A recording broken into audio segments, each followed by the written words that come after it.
mà dạng này kia là bảy trai trao hay đừng trai xà môn kháng á nè là giờ mà đăng bị phiệp khó nia rồi viên trai đằng pi lệnh lê cho bong ôn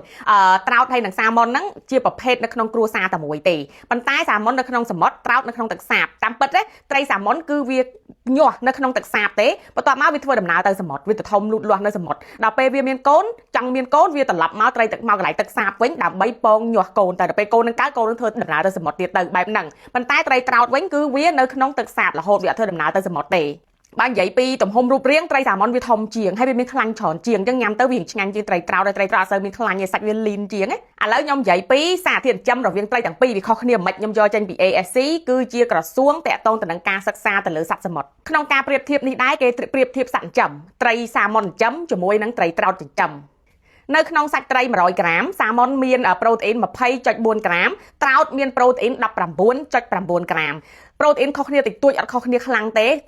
kháng xà món miên 13.4 gram trao miên 6.7 gram đối nhom vậy càng lơ xà món cứ trai để miên khăn cho cho ngay thôi vì nhằm tới vì ngăn chiên trai trao đó nè bàn tay bà xin chỉ để ở kia khăn lang cái lỗ lại thoát hộp trai trao đó trao chiênទី3និយាយពី omega 3កម្រិត EPA ហើយនិង DHA ត្រីសាម៉ុនមាន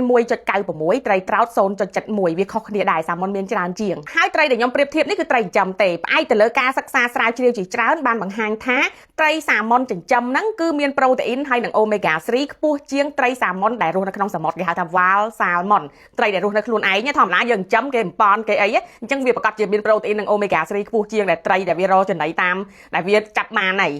រឿងសារធាតុចិញ្ចឹមគឺចាប់ណាប៉ុន្តែខ្ញុំចង់បន្ថែមបន្តិចព្រោះខ្ញុំឃើញវីដេអូអ្នកខ្លះគាត់ចេញនិយាយមកថាសាម៉ុនហើយនឹងត្រោតគឺស្រដៀងតែគ្នាសោះម្នាក់ធ្វើចូលឯណានៃបងប្អូន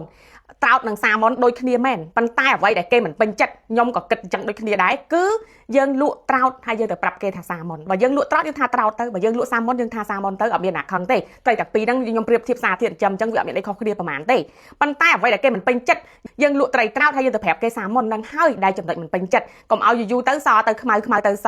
សម្រាប់បងប្អូនចង់បានស្បែកស្អាតមានសុខភាពល្អខ្ញុំណែនាំ Skin Care Labo ដែលជា brand កូនខ្មែរផលិតនៅប្រទេស New Zealand នៅក្នុងរោងចក្រដែលមានស្តង់ដារនេះគឺខ្ញុំជាមួយអ្នកជំនាញផលិតលើ Skin Care ក្នុងការផលិតយើងនៅទីពិសោធន៍ព្រោះយើងទៅពិសោធន៍ផ្ទាល់ឲ្យខ្លួនឯង Skin Care មួយគឺចំណាយពេលពី2ឆ្នាំកន្លះទៅ3ឆ្នាំទៅអាចផលិតចេញបានហើយកន្លែង storage ខ្ញុំដើរនេះមិនតែមួយជួរហ្នឹងណាគឺ10ជួរបងប្អូនរោងចក្រធំមែនតើគេមានដុកទ័រសើស្បែកនៅប្រចាំគេមានអ្នកជំនាញខាងគីមីវិទ្យាហើយនិងអ្នកជំនាញខាងផលិត Skin Care មានម៉ាស៊ីនតេស្តជាច្រើនហើយរបស់យើងគឺធានាស្តង់ដារជូនតែម្ដងបងប្អូនប្រើប្រាស់ដោយទំនុកចិត្តមិនភ័យខ្លាចផលិតផលសុទ្ធអត់មានដាក់សារធាតុកាត់សារធាតុលាយស្តង់ដារអន្តរជាតិតែម្ដង